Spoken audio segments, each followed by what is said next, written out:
Hello, welcome to The Hinge, where we feed you all the news of the week.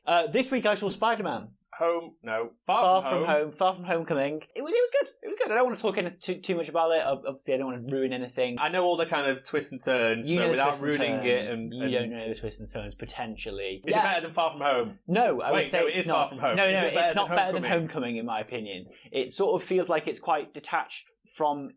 Like, each of the areas that you go to seem quite detached from each other, if you know what I mean. Like, it didn't feel like it fit completely well. Yeah.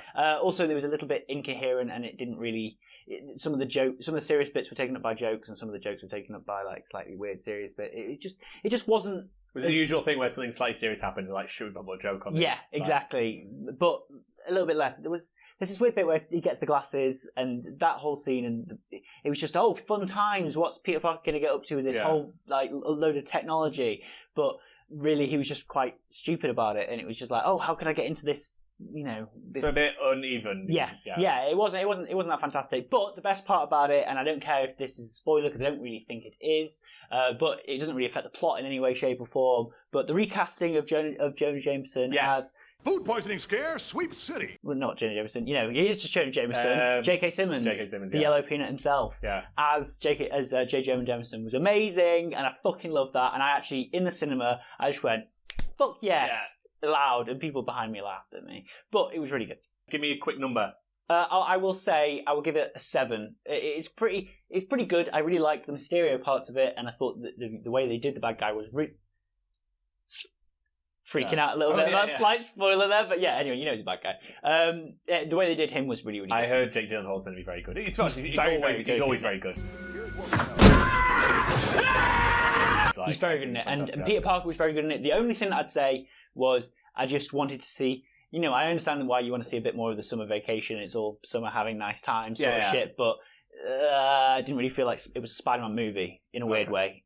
Aside from the gadgets and everything else, there would just needed to be a little bit more in the middle of Spider-Man actually doing something good. Print-wise, I've just bought a print from Black Dragon Press. Oh, I like Black Dragon Press. They come out with a book. I quite like the look of that book. What the hell have I bought off them not so long ago? I bought something else from them. You did? The one with the trees. Yes. Yeah, so they've just done one by a guy called Geeblets. Geeblets.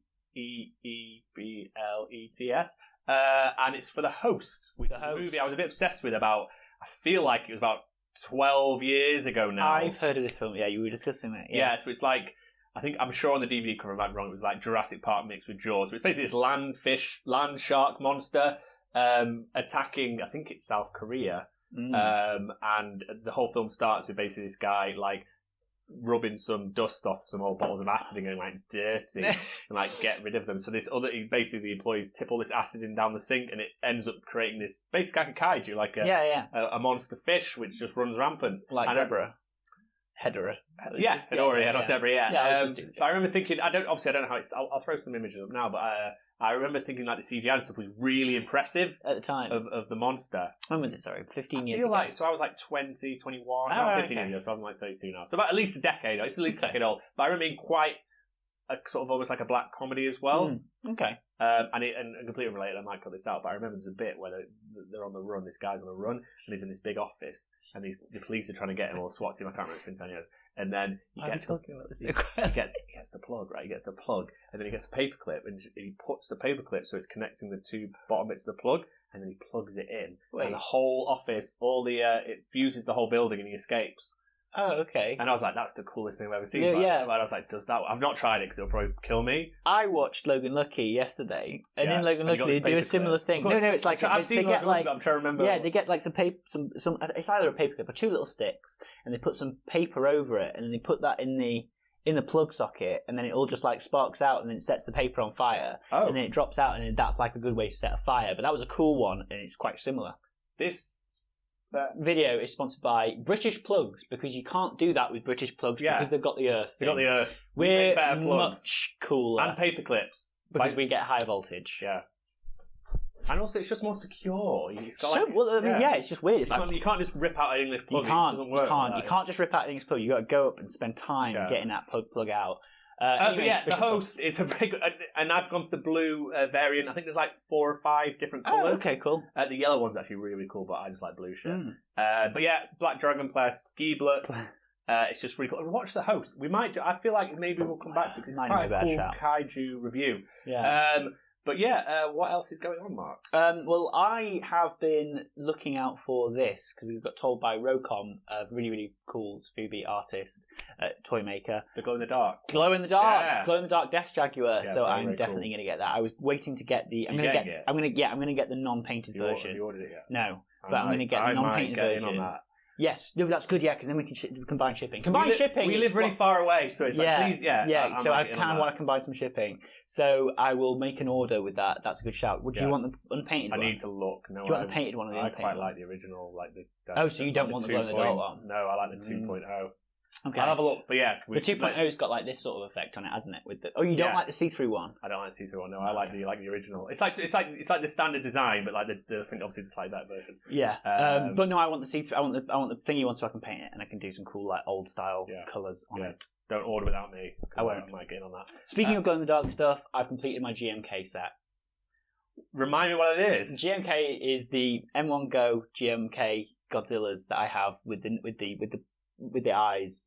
They've just got white eyes. Basically, there's like loads of them, and I've got 5 now, and I feel like I've completed the big ones. The big ones. Oh, five. yeah. I feel like I completed my set. Maybe we'll do a little video on them in a bit because I'm happy, but I'm chill now. I got a cool t-shirt. I've just ordered it from Ultra Feel. Here it is. I'll probably wear it next time I'm doing a video, but it's got green on it, so it means the blue screen. But well, you have to do a box around you. Yeah, I'm gonna have to do a whole box around. Yeah, behind me. Yeah, behind you. Yeah. That's what I mean. The N64 logo. But yeah, Ultra Feel, pretty cool. It's a Cuphead series. Oh, yeah. We have no information. We've only found out about this about 2 minutes ago. Yeah. Cuphead series.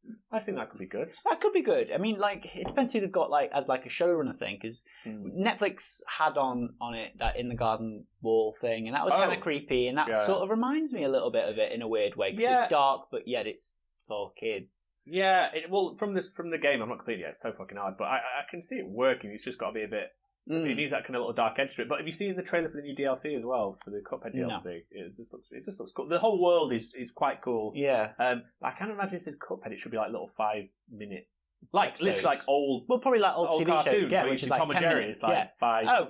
5 minutes. Wow. Okay. No, so not like 11-minute shows. I can't imagine. Well, we'll see. Because that's what Adventure Time and regular show. I can't imagine it being like a proper.